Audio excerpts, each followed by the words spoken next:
He had done nothing unusual in 4 years. Not once. Until the Tuesday his daughter sat down for breakfast, and something the size of a dime landed on the floor beneath her. Kim Sheridan worked as a social worker. She spent her professional life reading situations other people missed. She was the person in the room who noticed the detail before someone else named it. She trusted her observational instincts, and she completely misread what Biscuit was doing for 3 days. Biscuit was a 4-year-old golden retriever whose entire personality could be summarized as cooperative. He had never begged at the table. He had never circled the kitchen with food-motivated intensity. He had, in 4 years of meals, demonstrated a complete absence of the behaviors that make dog owners put up baby gates around eating areas. Which is exactly why what started on a Tuesday morning was so easy to misread. Piper was 11 months old. She sat in her high chair for breakfast, and Biscuit began a slow circuit around the chair's base, not sitting, moving, returning, pausing at a specific point under the tray, lowering his nose to the floor, moving away, coming back. Piper watched him from above with the benevolent interest of an infant, observing something entertaining. Kim moved him back to his bed. He returned within 2 minutes. Her husband Dan watched it happen at lunch. He said, "He's gotten worse since she started solid foods. He wants what she's dropping." Kim agreed. It was the most logical explanation. Piper had recently begun exploring finger foods, and Biscuit had apparently developed a new interest in the ground-level debris of that process. She felt a low-grade irritation about it.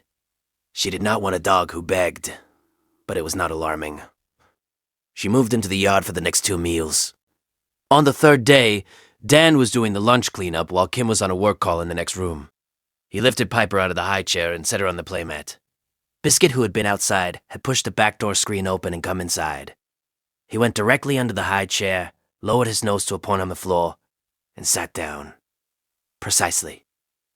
As if placing himself between the floor and something above it. Dan looked down. The TV remote had been on the Piper's tray that morning, used to prop up a corner of the food mat. At some point during breakfast, the battery compartment had popped open, and the CR2 032 coin battery, 20 millimeters across, 3.2 millimeters thick, silver, flat, had dropped to the floor. Piper was on the playmat 3 feet away.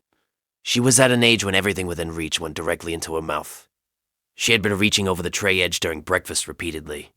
If you stay for stories about what animals sense, before we do, you're in the right place. Subscribe so you don't miss the next one. Dan called Kim off her call. They found the battery. They found, when they checked the remote, that the compartment door had cracked along its lower seam. It would not stay closed, would not be safe around a child again. Dr. Kevin Walsh, emergency physician, came to speak at a community child safety event. 6 weeks later, Kim was in the audience. He said the following: "Button batteries are the #1 small object danger for children under 3. When swallowed, they generate an electrical current on contact with esophageal tissue. This current produces sodium hydroxide, caustic lye, directly against the tissue wall. Significant internal burns can occur in as little as 2 hours. The child feels no pain in the early stages. There is no immediate external symptom. By the time there is a symptom, there is already damage." He said, "The 2-hour window is not a guideline. It is the margin between injury and permanent harm." He said, "Most batteries that end up in ERs were found in devices parents thought were out of reach." Kim sat in the 3rd row and thought about Biscuit circling the chair, nose to the floor, returning every time she moved into his bed. She thought about the 3 days she had interpreted it as food-motivated begging. She thought about Piper on the playmat 3 feet from a battery that had been on the floor since breakfast. Has your dog ever done something that made no sense until it was the only thing that made sense? Tell us in the comments. These stories deserve to be heard. Every guardian deserves to be recognized, even the ones who never ask for anything in return. If stories like this matter to you, subscribe so you never miss the next one. The remote was replaced with a battery-free model that streams through their phone. The television cabinet has a magnetic child lock. Every battery-containing device in the house has been audited. Biscuit got the longest walk of his life the evening they found the battery, and Kim has never moved him away from a floor-level fixation since, without first looking at what he's found. He is still not a beggar. He has demonstrated in 4 years precisely 1 instance of sustained kitchen floor tension. It took her 3 days and a near miss to understand what that meant.